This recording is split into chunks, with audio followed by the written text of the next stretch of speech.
সন্ধ্যার পরে আমার কেমন কাটে চলেন আপনাদের সাথে শেয়ার করি। আসসালামু আলাইকুম, কেমন আছেন সবাই? এই যে প্রথমে শুরু করলাম গাছের একটু যত্ন নেওয়া থেকে। এখানে দেখেন আমার ফিলোডেন্ড্রনের কি একটা অবস্থা হয়েছে। ওর শিকড় হচ্ছে সব বাইরে বের হয়ে গেছে আর গাছ হচ্ছে একদম নুয়ে পড়ছে। তো আমি গাছে পানি দিতে গিয়ে আসলে এই অবস্থা দেখছি। এটা একটু সন্ধ্যার আগাগ মুহূর্ত, তো এই কারণে আমি গাছটাকে একটু কাটিং ছাটিং করছিলাম আর কি। সন্ধ্যা হয়ে গেলে আসলে আর কাটতাম না। যাই হোক, তো এরপরে ওটাকে হচ্ছে একটু কেটে ওই শিকড় সহ আমি হচ্ছে পানিতে বসিয়ে রেখেছি। ওখান থেকে আবার হচ্ছে নতুন করে গাছ হয়ে যাবে। তো এরপরে এখানে বাড়ি থেকে হচ্ছে খই আনা হয়েছিল, সেই খইটাকে হচ্ছে আমি একটু কি বলে এটাকে বক্সে রাখছিলাম।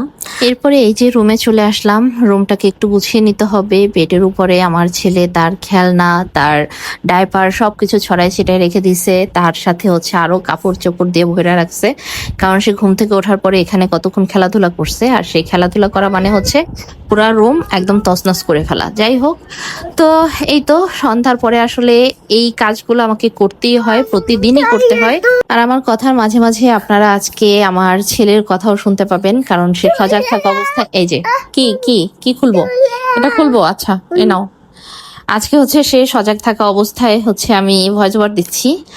তো এই হচ্ছে আমার অবস্থা আসলে। সে ঘুমানোর পরে আমাকে ভিডিও এডিট করতে হয়, সে ঘুমানোর পরে আমাকে ভিডিও করতে হয়, সে ঘুমানোর পরেই আমাকে ভিডিওতে ভয়েস ওভারও দিতে হয়।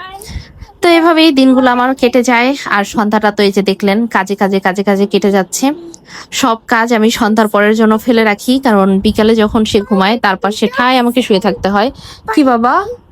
তো এই তো আজকের মতো তাহলে বিদায় নিয়ে নেই, কি আর বলবো। এই যে দেখতেছেন সেই কথা বলতেছে, নেন তার কথাই শোনেন আপনারা।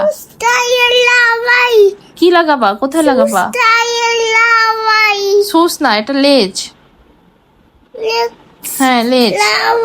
লাভাই লাভাই দাও, লাভাই। কি লাগাবো বলো? আচ্ছা ওকে ওকে ওকে।